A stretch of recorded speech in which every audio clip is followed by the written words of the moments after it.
సదాశివసమారంభాం వ్యాసశంకరమధ్యమాం అస్మదాచార్యపర్యంతాం వందే గురుపరంపరాం. హరి ఓం. పార్థాయ ప్రతిబోధితాం భగవతా నారాయణేన స్వయం వ్యాసేన గ్రథితాం పురాణమునినాం మధ్యే మహాభారతం. అద్వైతామృతవర్షిణీం భగవతీం అష్టాదశాధ్యాయినీం అంబ త్వామనుసందదామి భగవద్గీతే భవద్వేషిణీం. యం బ్రహ్మా వరుణేంద్ర రుద్రమరుతస్తున్వంతి దివ్యైస్తవై వేదై సాంగపదక్రమోపనిషదై గాయంతి యం సామగా. ధ్యానావస్థితతద్గతేన మనసా పశ్యంతి యం యోగినః యస్యాంతం న విదుఃసురాసురగణా దేవాయ తస్మై నమః. హరి ఓం. శ్రీకృష్ణ పరబ్రహ్మణే నమః. స్మరవారం వారం కార్యక్రమంలో శ్రీమద్ భగవద్గీత జ్ఞానయజ్ఞంలో 30వ రోజు అధ్యయనానికి మీ అందరికీ స్వాగతం. ప్రకృతేర్గుణ సమ్మూఢా సజ్జంతే గుణకర్మసు తాన కృత్స్నవిదో మందాన్ కృష్ణవిన్న విచాలయేత్. కృష్ణ పరమాత్మ మళ్ళీ అజ్ఞాని విషయానికి వస్తున్నాడు. 27వ శ్లోకంలో చెప్పినట్టుగా ఆ భావాన్నే మళ్ళీ మొదటి పాదంలో ఇక్కడ చెప్తున్నాడు. ప్రకృతే గుణ సమ్మూఢా. అజ్ఞాని సాక్షి చైతన్యంలాగా చూడలేడు. ప్రకృతి గుణ అంటే ఏమిటి? కార్యకారణ సంఘాతం, అదే అహంకారం. ఈ విషయాన్ని మనం ఎప్పుడు కూడా మర్చిపోకూడదు. సమ్మూఢ అంటే అజ్ఞాని అని చూసాం. అందువల్ల అజ్ఞాని పూర్తిగా మోహంలో పడిపోతాడు. ఇంతకుముందు చెప్పినట్లుగా అతనికి 2 సూత్రాలు ఉంటాయి. తన అహంకారానికి ఒకటి, ఇతరుల యొక్క అహంకారానికి ఇంకొకటి. దీన్ని మోహం అని అంటారు.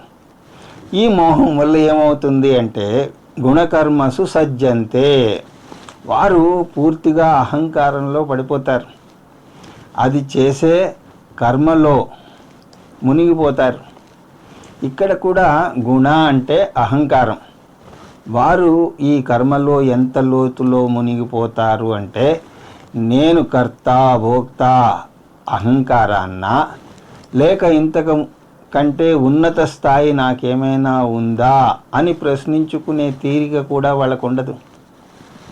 బాలస్తావత్ క్రీడాసక్తః తరుణస్తావత్ తరుణీసక్తః వృద్ధస్తావత్ చింతాసక్తః పరమే బ్రహ్మణి కోపి న సక్తః భజ గోవిందం భజ గోవిందం గోవిందం భజ మూఢమతే.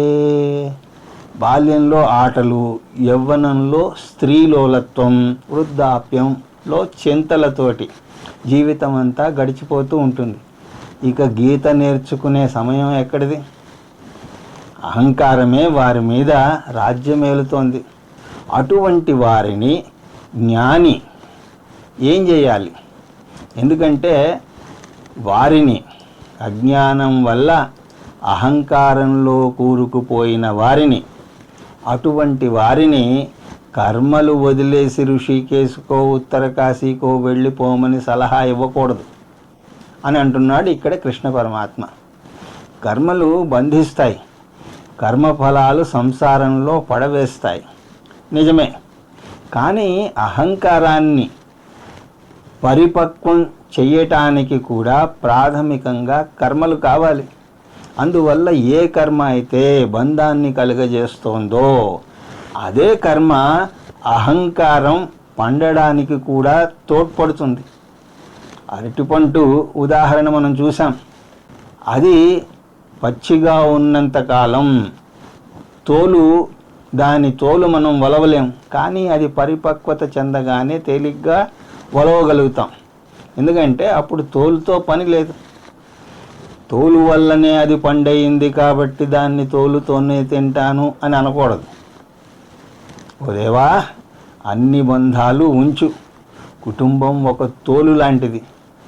ఒక వ్యక్తి పెళ్ళి కాకముందు పిల్లల పెంపకానికి ఒక 5 సూత్రాలను తయారు చేసుకుంటాడట. కానీ నిజంగా పిల్లలు పుట్టాక ఏ సిద్ధాంతము పనిచేయదు. ఇప్పుడు 5గురు పిల్లలు, సిద్ధాంతాలు మటుమాయమయ్యాయి. గృహస్థాశ్రమం జీవాత్మ పరిపక్వత చెందడానికి ఒక తోలు లాంటిది. బాహ్యంగా అన్నింటినీ త్యజించలేకపోయినా అంతర్గతంగా బంధ విముక్తులం కావాలి. అందువల్ల జ్ఞాని సంసారాన్ని త్యజించమని సలహా ఇవ్వకూడదు. సంసారంలో ఉంటూ కర్మయోగాన్ని పాటించమని చెప్పాలి. పరిపక్వం చెందినట్టుగా ఎలా తెలుస్తుంది అంటే సాధన చతుష్టయ సంపత్తి వల్ల తెలుస్తుంది. అది ఎలాగ పొందాలో కృష్ణ పరమాత్మ ముందు చర్చిస్తాడు.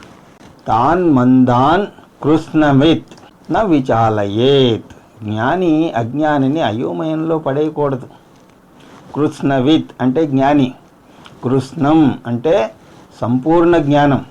సంపూర్ణ జ్ఞానం అంటే అహంకారం గురించిన జ్ఞానం, ఆత్మ గురించిన జ్ఞానం, ఈ రెండు కూడా పొందినటువంటి వాడు. మందహ అంటే అజ్ఞాని, అతనికి సగం జ్ఞానమే ఉంటుంది. అతనికి అహంకారం గురించి మాత్రమే తెలుసు. అకృత్స విదహ అంటే మందహ. కృష్ణ పరమాత్మ అజ్ఞానిని మందుడు అని అంటున్నాడు. అతనికి అహంకారం గురించి మాత్రమే తెలుసు. కాబట్టి నజాయతే మ్రియతే వా కదాచిత్ నాయం భూత్వా భవితావాన భూయః అజో నిత్యం శాశ్వతోయం పురాణో న హన్యతే హన్యమానే శరీరే. ఈ ఆత్మ గురించి వాళ్ళకి తెలియదు. అందువల్ల వారు అజ్ఞానులు. న విచాలయేత్. జ్ఞాని సన్యాసం గురించి చెప్పి వారిని ఇబ్బంది పెట్టకూడదు. అందువల్లనే మన సంప్రదాయంలో సన్యాసం గురించి బహిరంగంగా ఏమీ చెప్పరు.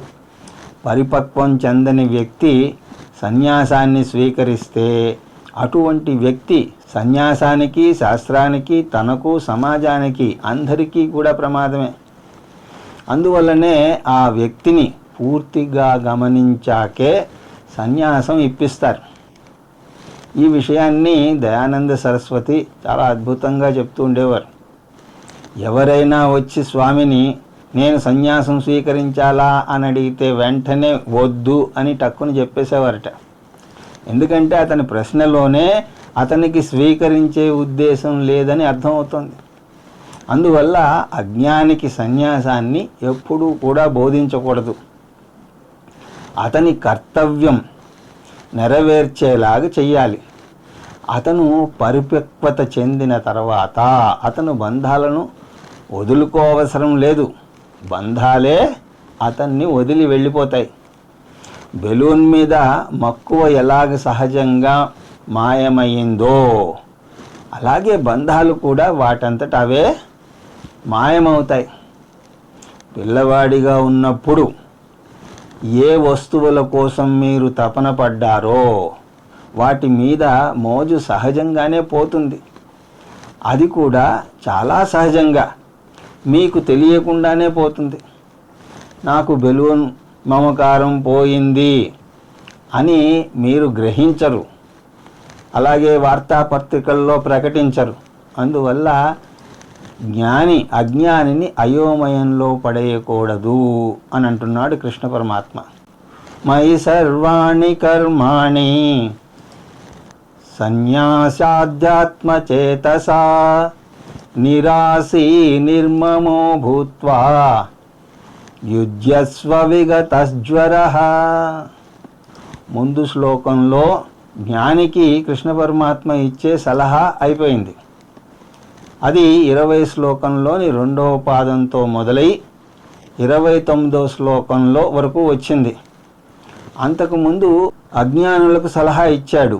అజ్ఞానులను కర్మను చిత్తశుద్ధి కోసం చేస్తే, జ్ఞానులను కర్మను లోక సంగ్రహం కోసం చెయ్యాలి. చిత్తశుద్ధి కోసం అజ్ఞాని చేసే కర్మను కర్మయోగం అని అంటారు. జ్ఞాని చేసే కర్మను కర్మయోగం అని అనరు. కర్మయోగం పదం అజ్ఞానికే వాడతారు. జ్ఞాని చేసే కర్మను లీలా లేదా జ్ఞాని కర్మ అని అంటారు. ఈ 30 నుంచి 35వ శ్లోకం వరకు కర్మయోగ ప్రాముఖ్యత శ్లోకాలు ఇవి. ఇప్పుడు మళ్ళీ కర్మయోగం అంశానికి వస్తున్నాడు కృష్ణ పరమాత్మ. మొత్తం కర్మయోగాన్ని ఒక్క శ్లోకంలో కుదించి చెప్పాడు. ఇక్కడ ఈ కర్మయోగం జ్ఞానికా అజ్ఞానికా? ఇప్పుడే చూసాం కదా, కర్మయోగం అజ్ఞానికే. అర్జునుడు అజ్ఞాని కిందకే వస్తాడు. అందువల్ల నీ ధర్మాన్ని కర్మయోగంగా ఆచరించు అని చెప్తున్నాడు. కర్మయోగానికి ఆయువు పట్టు ఈ శ్లోకం. కర్మయోగాన్ని 5 సూత్రాలుగా లేదా 5 అంశాల కార్యక్రమంగా నిర్వచిస్తున్నాడు ఇక్కడ కృష్ణ పరమాత్మ. కర్మయోగం సంక్షిప్తంగా వస్తోంది కాబట్టి ఇది చాలా ముఖ్యమైనటువంటి శ్లోకం. ఆ 5 వరుస క్రమంలో వచ్చేటట్టుగా మనం ఈ శ్లోకాన్ని మలుచుకుంటున్నాం. కర్మయోగానికి 5 సూత్రాలు. 1 వివేక బుద్ధి, 2 ఈశ్వరార్పణ బుద్ధి, 3 ప్రసాద బుద్ధి, 4 అమానిత్వం, 5 సమత్వం. మొదటిది వివేక బుద్ధి. దాన్నే ఇక్కడ అధ్యాత్మచేతస అని అంటున్నాడు. దాన్నే నిత్యానిత్య వస్తు వివేకం అని కూడా అంటారు. దీన్ని వివేక బుద్ధి అంటారు శంకరులు వారు. కర్మయోగి అవ్వాలి అంటే జీవితంలో ఏది ముఖ్యమో ముందు మనం తెలుసుకోవాలి. దానికి నిత్యానిత్య వస్తు వివేకం చెయ్యాలి. నిత్య వస్తువు అంటే మోక్షం, అనిత్య వస్తువు అంటే ధర్మార్థ కామాలు. మీ జీవితం అర్థవంతంగాను ప్రయోజనకరంగాను విలువైనదిగాను ఉండాలి అంటే మీరు మోక్షానికి ప్రాధాన్యతనివ్వాలి.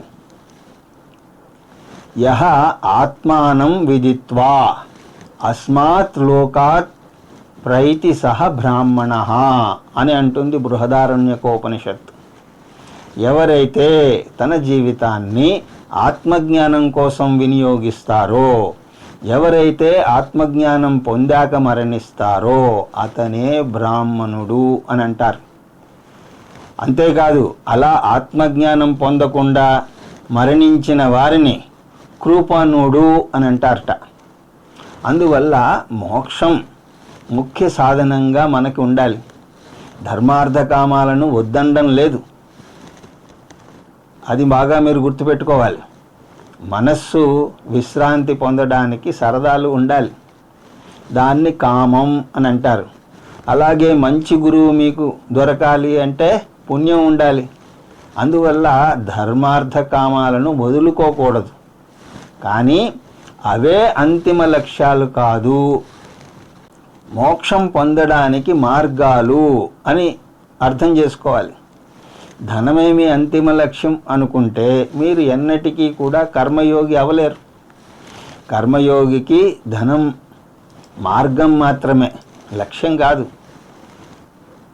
ఆహారం కర్మ కుర్యాదజస్త్రం స్యాదాహారం ప్రాణ సంధారణార్థం ప్రాణాధార్యా తత్వజిజ్ఞాసార్థం తత్వం జ్ఞేయం ఏన భూయో న దుఃఖం.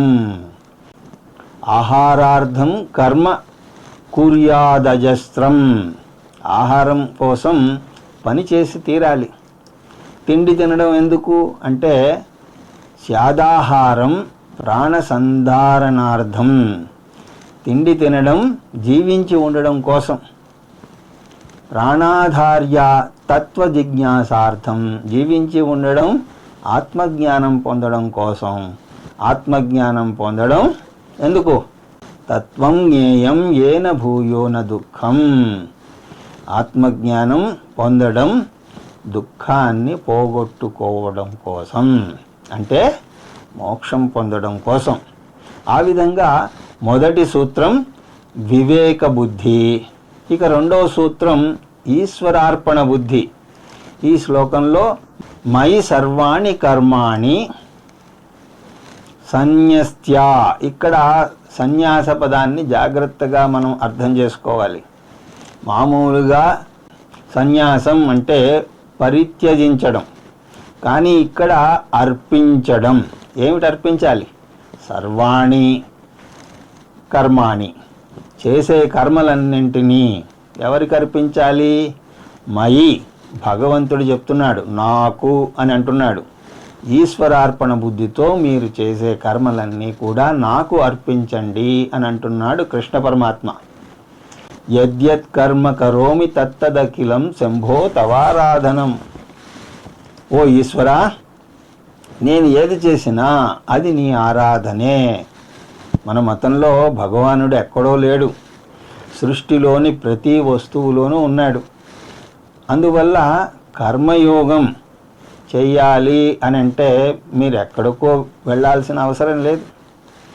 ఏం చేసినా సరే ఈశ్వరార్పణ బుద్ధితో చేస్తే చాలు. ఈశ్వరార్పణ బుద్ధితో చేస్తే కలిగే ప్రయోజనం ఏమిటి? మనం చేసే ప్రతి పని అద్భుతంగా చేయడానికి మనం ప్రయత్నిస్తాం. గురువుగారికి ఏదైనా పెట్టాలి అంటే ఎంత శ్రద్ధ పెట్టి చేస్తామో అలాగే ఏ పని చేసినా ప్రేమతో కూడా చేస్తాం. పనినే ఆరాధంగా మలుచుకుంటాం. ఎప్పుడైతే ఆధ్యాత్మిక లక్ష్యం మన ప్రాథమిక లక్ష్యం అవుతుందో అప్పుడే మనం చిత్తశుద్ధి కోసం పాటుపడాలి. చిత్తశుద్ధి పొందడానికి ఒకటే ఒక్క మార్గం, భగవంతునితో అనుసంధానం పొందడమే. అది ఎలా చెయ్యాలి అంటే చేసే ప్రతి పనిని ఆధారంగా చేసుకుని చేయాలి. ఇది రెండవ సూత్రం, ఈశ్వరార్పణ బుద్ధి. మూడవది ప్రసాద బుద్ధి. దానినే ఇక్కడ నిరాశి అంటున్నారు. నిరాశి అంటే ఇక్కడ ఫలితం గురించి బెంగ పెట్టుకోకపోవడం. ఈ విషయాన్ని కూడా చాలా సరిగా అర్థం చేసుకోవాలి. కృష్ణ పరమాత్మ ఫలితం గురించి ప్రణాళికలు వేసుకోవద్దు అని అనడం లేదు, ఫలితం గురించి బెంగ పెట్టుకోవద్దు అని అంటున్నాడు. అంతే. ఎక్కడికైనా సరే వెళ్ళాలంటే ప్రణాళికలు వేస్తారు కదా. బస్టాండ్కు వెళ్ళి ఏ బస్సు వెళుతుంది అంటే అతను వాడు అడుగుతాడు, మీరు ఎక్కడికి వెళ్ళాలి అని అడుగుతాడు. అందువల్ల మీరు చేసే ప్రతి పని మీరు పొందాలనుకున్నటువంటి లక్ష్యం మీద ఆధారపడి ఉంటుంది. అందువల్ల కృష్ణ పరమాత్మ ప్రణాళికను ఖండించడం లేదు, బెంగపడవద్దని బెంగపడడాన్ని ఖండిస్తున్నాడు. ప్రణాళిక వేరు, బెంగ వేరు. ప్రణాళిక మీరు కావాలని చేసే కర్మ, దానిని మీకు ఇష్టమైనప్పుడు మీరు చేయవచ్చు. ఏ కాశీకో వెళ్ళాలనుకుంటే నలుగురితో చర్చించి 4 రకాల ఆలోచనలు చేసి చివరికి ఒక ప్రణాళిక చేసుకోవచ్చు. అలా ప్రణాళిక మీరు చేసుకోవచ్చు, చేయకపోనవచ్చు. తర్వాత అందులో మార్పు కూడా చేసుకోవచ్చు. కానీ బెంగపడడం అలా కాదే, అది మీ చేతిలో లేదు. ఒకవేళ మీరు ప్రయత్నపూర్వకంగా బెంగపడడం చెయ్యగలిగితే సరే, అయితే రేపు 6 నుంచి 6:30 వరకు పద్మాసనంలో కూర్చుని ముందు మీ పెద్ద కొడుకు గురించి, ఆ తర్వాత తండ్రి గురించి, ఆ తర్వాత మీ రెండో అమ్మాయి గురించి 5 నిమిషాలు పాటు వరుసగా ఆందోళన చెందండి అని మీకు సలహా ఇవ్వవచ్చు. కానీ అది మీ చేతిలో లేదు. అది అసంకల్పిత ప్రతిచర్య. ప్రణాళిక మిమ్మల్ని సమర్థవంతంగా చేస్తే ఆందోళన చెందడం మీ సమర్థతను తగ్గించేస్తుంది. రెండూ భవిష్యత్తుకు సంబంధించినవే. కానీ ఒకటి మిమ్మల్ని సమర్థవంతులుగా చేస్తే ఇంకొకటి సమర్థతను తగ్గిస్తుంది. వేదాంతం ప్రణాళిక వేయడాన్ని విమర్శించడం లేదు. వేదాంతం బెంగను విమర్శిస్తోంది. నిరాశే అంటే ఆందోళన వదిలేసి కర్మత్వం చెయ్యమంటుంది. ప్రణాళిక వేయండి, దాన్ని ఆచరణలో పెట్టండి, తక్కినది భగవంతుడికి వదిలేయండి. ఆందోళన పడకుండా ఎలా ఉండగలం సార్? చెప్పడానికి తేలికే కానీ ఆచరణలు పెట్టడం కష్టం అంటారు కొంతమంది. ధ్యానంలో కూర్చుంటే భగవంతుడు పలుకుతాడో లేదో కానీ ఆందోళన ముందు వచ్చి కూర్చుంటుంది అని అంటారు. ఆందోళన ఎందుకు వస్తోంది అంటే భవిష్యత్తును ఎలాగా ఎదుర్కొనే ధైర్యం లేకపోవడం వల్ల. దానికి ఒకటే మార్గం, భవిష్యత్తును ఎదుర్కొనే సంసిద్ధతను మనం పెంచుకోవాలి. కాశీ వెళ్ళడానికి అన్ని ఏర్పాట్లు చేసుకున్నారు, కానీ అనుకోనిది ఏదో జరిగితే అని అంటారు కొంతమంది. మంచి జరగాలని ఆశించండి, చెడు జరిగినా స్వీకరించే సంసిద్ధతను పెంచుకోండి. ఏ కర్మ చేసినా కూడా దానికి ఫలం ఉండి తీరుతుంది. ఫలం లేని కర్మ అంటూ ఏది ఉండదు కదా. కాకపోతే ఎటువంటి ఫలితం వస్తుందో అది మనకు తెలియదు. కర్మయోగి ఎటువంటి ఫలం వచ్చినా స్వీకరించే సంసిద్ధతను పెంచుకోవాలి. ఎందుకంటే భగవంతుడు మనకు ఎన్నడూ అన్యాయం చెయ్యడు. మనం అనుకున్నది అనుకున్నట్టుగా జరగకపోతే పొరపాటు భగవంతునిలో లేదు, నేను వేసుకున్నటువంటి లెక్కల్లో ఉన్నది. మానవ కంప్యూటర్ తప్పు చేస్తుందేమో కానీ భగవంతుని యొక్క కంప్యూటర్ తప్పులు ఉండవు, అందులో తప్పులు ఉండవు. అందువల్ల ఏది వచ్చినా సరే చిరునవ్వుతో స్వీకరించగలగాలి. దీన్నే ప్రసాద బుద్ధి అని అంటారు. ఇది 3వ సూత్రం, ప్రసాద బుద్ధి. ఇక 4వ సూత్రం అమానిత్వం. అదే ఇక్కడ నిర్మమః. మమః మమకారం లేకపోవడం. ఏదైనా విజయం సాధించగానే అదంతా నా వల్లే జరిగింది, నేనే చక్కగా ప్రణాళిక వేసుకుంటూ చేశాను అని గొప్పలు పోతాం. అదే విఫలమైతే చివరికి ఎవరి మీదకో తోసేస్తాం. కృష్ణ పరమాత్మ విజయం నీ ఒక్కడి వల్లే వచ్చింది అని అనుకోకు అని అంటున్నాడు. ఏ విజయాన్ని తీసుకున్నా దాని వెనక అనేక అంశాలు ఉంటాయి. అవి మీ ఆధీనంలో లేని అంశాలు. అవి మీకు అనుగుణంగా ఉంటే విజయం సాధిస్తారు, లేకపోతే విఫలమవుతారు. మీకు తెలియని అంశాలతో పోలిస్తే మీ ప్రమేయం చాలా తక్కువగా ఉంటుంది. అందువల్ల విజయం వస్తే పొంగిపోకండి, నేను గెలిచాను అని చెప్పండి. కానీ గెలిచాను అన్న దాని తర్వాత ఫుల్ స్టాప్ పెట్టకుండా కామా పెట్టి ఈశ్వర అనుగ్రహం వల్ల అని చెప్పండి. మీకు తెలియకుండా ఉన్న అనేక అంశాలను కలిపి ఈశ్వర అనుగ్రహము అని అనొచ్చు. వినయం చూపండి, గర్వం చూపకండి. ఒక వేదాంత క్లాసుకు మీరు వెళ్ళి వినాలంటే అనేక అంశాలు తోడవ్వాలి. మీరు శ్రమ పెట్టి వెళ్ళి వినాలి. కానీ దాంతో ఆగదే. అక్కడ కరెంటు ఉండాలి, ఆధ్యాత్మిక, ఆది భౌతిక, ఆది దైవిక ఆటంకాలు అనేకం రావచ్చు.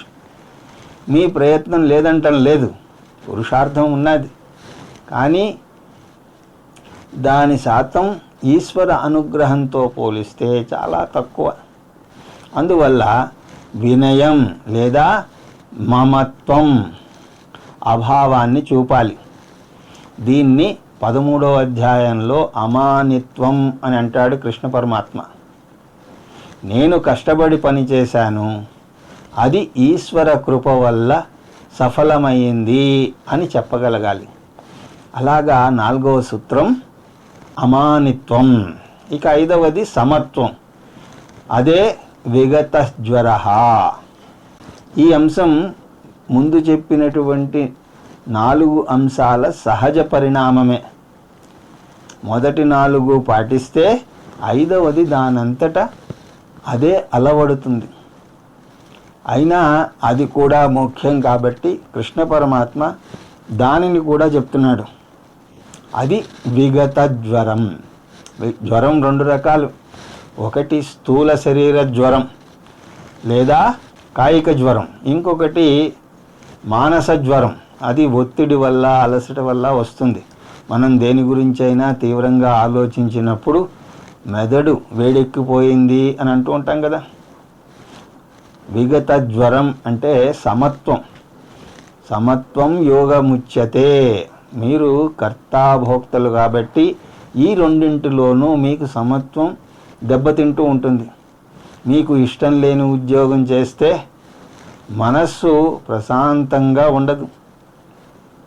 చదివినది ఒకటి, చేయాలనుకున్నది ఒకటి, చేయాల్సి వస్తున్నది ఇంకొకటి.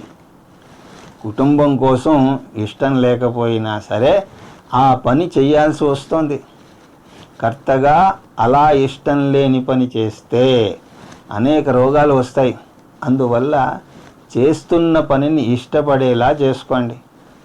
ఆ ఉద్యోగంలోనే ఏదైనా కొత్త ఉత్సాహం కలిగేలాగా చేయండి. ధృత్యుత్సాహ సమన్వితం అని 18వ అధ్యాయంలో అంటాడు ఈ కృష్ణ పరమాత్మ. ఉత్సాహానికి మారుపేరులా ఉండాలి అంటాడు. అప్పుడు కర్తగా సమత్వం ఏర్పడుతుంది. రెండవ సమస్య భోక్తగా కూడా వస్తుంది. వచ్చిన ఫలం మీకు నచ్చినట్టు ఉండదు. దానికోసం అందరినీ విమర్శిస్తారు. ఆఖరికి దేవుణ్ణి కూడా దుయ్యబడతారు.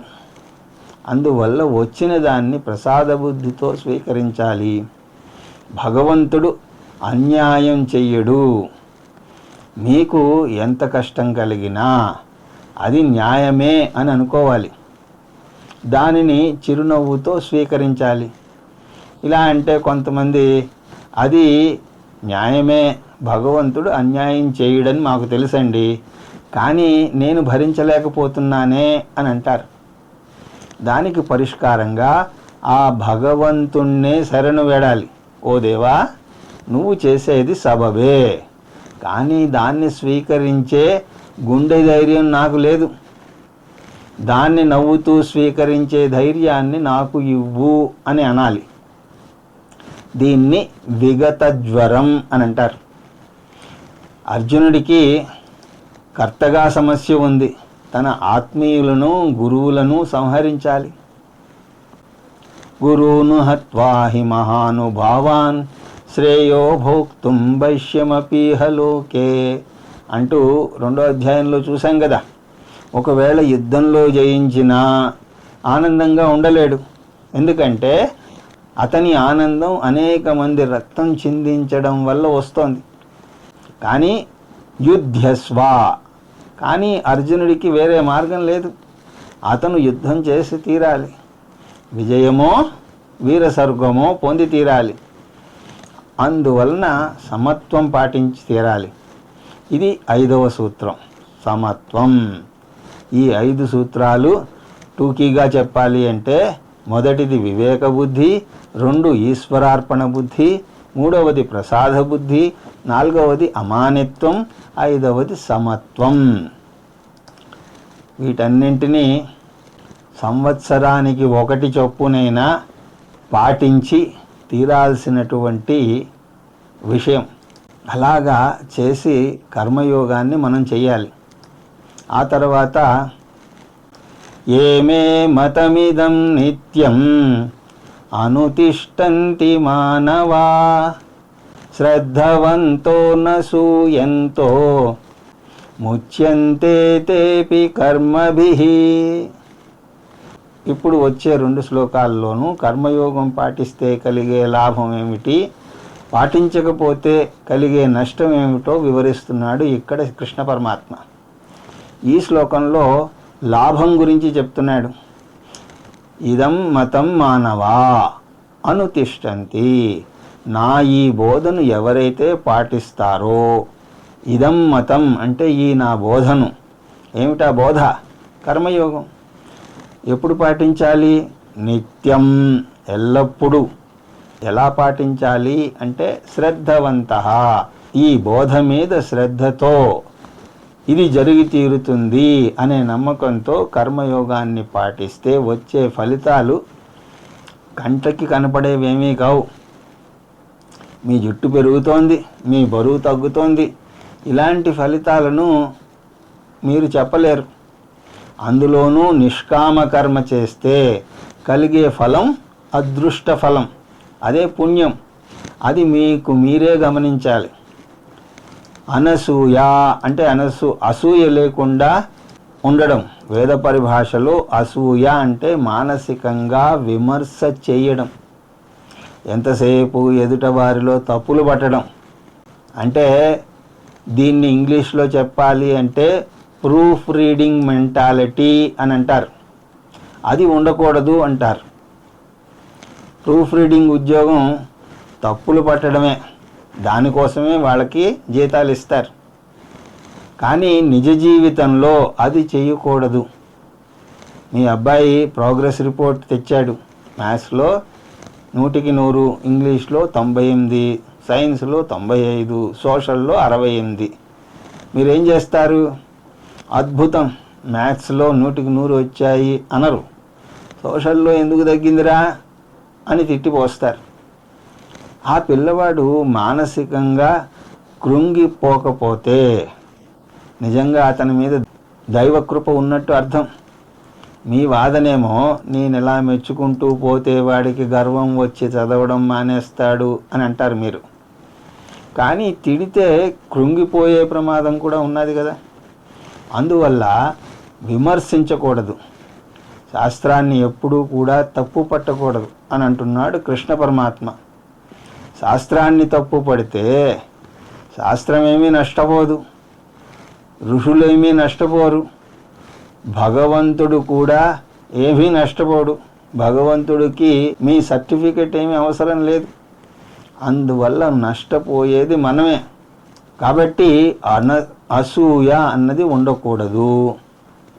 అసూయ అంటే పరగుణేషు దోష ఆవిష్కారణం. ఒకవేళ గీతలో నాకు దోషాలు కనబడితే ఏం చేయాలి? గుడ్డిగా స్వీకరించాలా? నేను బుద్ధిజీవిని కదా, తార్కికంగా ఆలోచిస్తాను కదా అని అనేవారికి 2 జవాబులు ఉన్నాయి. ఒకటి, తప్పులు వదిలేసి ఒప్పులు చూడండి. నిజంగానే తప్పులున్నాయి అని అనుకుందాం. అలా గనక ఉంటే తప్పులు వదిలేసి అందులో ఉన్న అందమైనటువంటి బోధన చూడండి అని అంటారు. బంగారు గనుల్లో బంగారం దొరికినప్పుడు అది స్వచ్ఛమైన బంగారంగా ఏమీ ఉండదు. అది స్వచ్ఛమైనది కాదు అని చెప్పి పారేస్తామా? లేదే. టన్నుల కొద్దీ ఖనిజాలను శుద్ధి చేస్తే కొన్ని గ్రాముల బంగారం మనకి మిగులుతుంది. అయినా సరే దాన్ని వదులుకోం కదా. ఎందుకంటే బంగారానికి మనం ఇచ్చే విలువ అంత ఎక్కువ. అలాగే గీతలో కూడా అవసరమైనది స్వీకరించండి, అనవసరమైనదనుకున్నది వదిలేయాలి. యాన్యన వద్యాని కర్మాణి తాని సేవితావ్యాని నో ఇతరాని యాన్యస్మాకగం సుచరితాని తాని త్వయో పశ్యాని అని తైత్తిరీయంలో శిక్షావళిలో అంటారు. ఋషులేమంటున్నారు అంటే, మాలో మీకు నచ్చినది ఏమైనా ఉంటే తీసుకోండి అని అంటున్నారు. అలాగే రెండోది, తప్పులుంటే మళ్ళీ శ్రద్ధగా చదవాలి. ఒకవేళ మీకు శాస్త్రంలో ఏదైనా తప్పు కనబడితే మీరు శాస్త్రాన్ని సరిగా అర్థం చేసుకోనట్టు లెక్క. శాస్త్రంలో తప్పేమీ లేదు, మీ శ్రద్ధలోనే లోటు ఉన్నది, మీ బుద్ధికి అది అందలేదు. అందువల్ల ఈసారి సంప్రదాయ గురువు సహాయంతో మళ్ళీ చదివితే ఆ సంకలు మీకు తీరుతాయి. అనసూయ అంటే అలా తప్పులు ఎంచకుండా శ్రద్ధగా శాస్త్రాన్ని అధ్యయనం చేయడం. ఇది చాలా ముఖ్యమైనటువంటి విలువ. ఈ పదాన్ని కృష్ణ పరమాత్మ పదే పదే అంటాడు. గీతని అధ్యయనం చేయడానికి కావలసినటువంటి 4 అధికారాల్లో అనసూయ లక్షణం అన్నది ఒకటి. ఈ అనసూయ లక్షణం కర్మయోగాన్ని పాటించిన వారికి ఏమవుతుందిట? తే కర్మభి ముచ్యంతే, వారు కర్మల నుండి విడిపడతారు. అంటే కర్మఫలాల నుంచి కూడా విడిపడతారు, అంటే జీవన్ముక్తులవుతారు. కానీ ఒక గమనిక, కర్మయోగం వల్ల మోక్షం పొందుతామని ఇక్కడ వచ్చింది. కానీ కర్మయోగం చిత్తశుద్ధిని మాత్రమే కలుగజేస్తుంది, మోక్షాన్ని ఇవ్వదు అని ముందే చూసాం కదా. అందువల్ల ఇక్కడ కర్మయోగం మోక్షాన్ని ఇస్తుంది అంటే మధ్యలో వాటి యొక్క దశలను మనం కలుపుకోవాలి. కర్మయోగం చిత్తశుద్ధిని కలగజేస్తుంది, తద్వారా గురు ప్రాప్తి, తద్వారా గురువు ద్వారా శాస్త్రాన్ని శ్రవణం చేసి శ్రవణ మనన నిధిధ్యాసల ద్వారా నేర్చుకునే అవకాశం కలిగి అప్పుడు మోక్షాన్ని పొందుతాడు అని మనం అర్థం చేసుకోవాలి.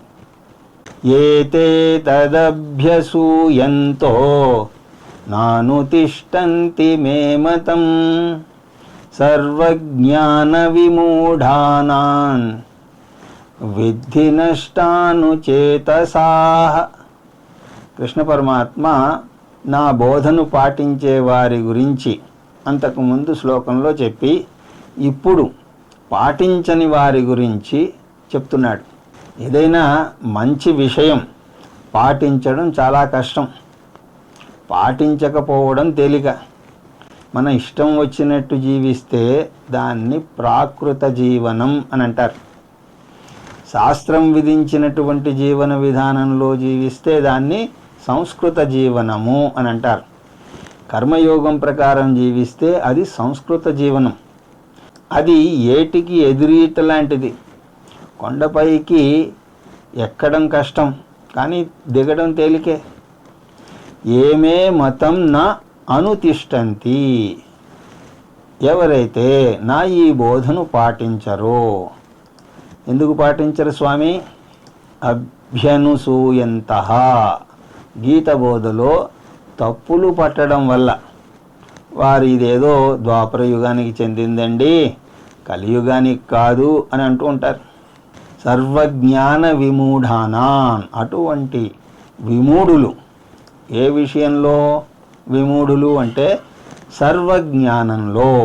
జ్ఞానాన్ని రెండుగా విభజిస్తారు, అపరావిద్య పరావిద్య అని.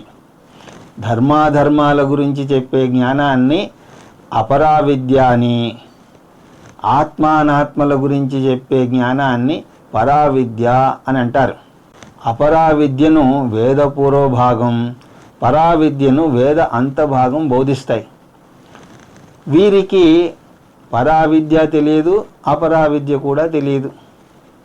అచేతసహ, ఇటువంటి వారు అంటే శాస్త్రాన్ని అర్థం చేసుకోని వారు నష్టాన్ విద్ధి, ఆధ్యాత్మికంగా నష్టపోతారని తెలుసుకో. శాస్త్రం కొన్ని విధులని విధించినప్పుడు దాన్ని మీరు సానుకూలంగా తీసుకోవచ్చు, లేదా ప్రతికూలంగా కూడా తీసుకోవచ్చు. ఉదాహరణకు, మీరు డాక్టర్ దగ్గరికి వెళితే ఆయన మీరు రోజు వ్యాయామం చెయ్యాలి, 1 గంట సేపు నడవాలి అని చెప్పారనుకోండి. బొత్తిగా నడకే అలవాటు లేని మీకు 1 గంట సేపు నడవడం ప్రయాసతో కూడిన పనే. కానీ ఆయన అది ఎందుకు చెప్పాడు? మీ మేలు కోసమా, లేకపోతే ఆయన మేలు కోసమా? ఈ చిన్న విషయం గనక అర్థమైతే డాక్టర్ని మనం తప్పు పట్టం. శాస్త్రం విషయంలో కూడా అంతే. మాతృపితృ సహస్రేభ్యోపి హితైషిణ వేదో నోపదిష్టం అని శృతి అంటుంది. అంటే శృతి 1000 తల్లులతో సమానం అంటున్నారు శంకరాచార్యుల వారు తన భాష్యంలో. తల్లి తన పిల్లవాడికి హాని చేసేదేది చెప్పదు కదా. శృతి కూడా అలా తన పిల్లలైనటువంటి మనుష్యులకు ఎప్పుడూ కూడా హాని చెయ్యదు.